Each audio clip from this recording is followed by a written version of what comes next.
Hello, car lovers. This time we are going to discuss a new car that you may have been waiting for a long time, or maybe even one of your dream cars.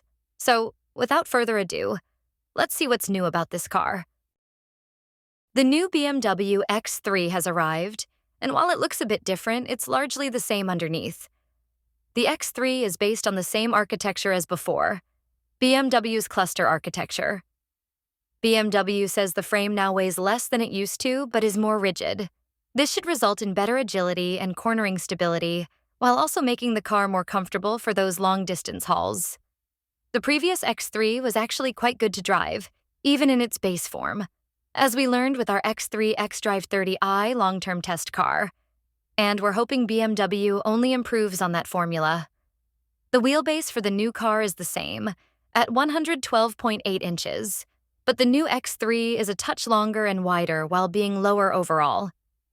The interior is recognizably BMW. You have the usual threaded screen design, with one for the gauge cluster and another just above the center console for the infotainment software and climate controls. Unlike the previous X3, and in a move that mirrors a lot of the other BMWs on sale at the moment, there are very few physical controls in general. Because the X3 has a wheelbase identical to the old cars, you can expect the interior dimensions of the new car to mirror those of the previous generation, with similar legroom for front and rear passengers. That said, the added length and width mean there's now more cargo capacity than before. With the rear seats up, cargo space grows from 28.7 cubic feet to 31.5 cubic feet.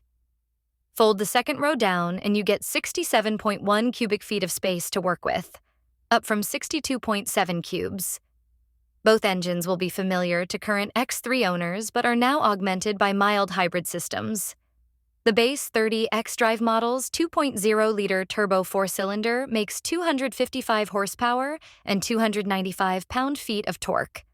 The more powerful 3.0-liter turbocharged straight-six in the X3 M50 xDrive makes 393 horsepower at 6,250 RPM and 428 pound-feet of torque at 1,800 RPM. Both engines send their power through an 8-speed automatic transmission.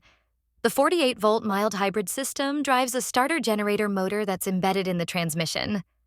That small electric motor is there to make the auto stop-start function smoother, as well as supplementing initial acceleration.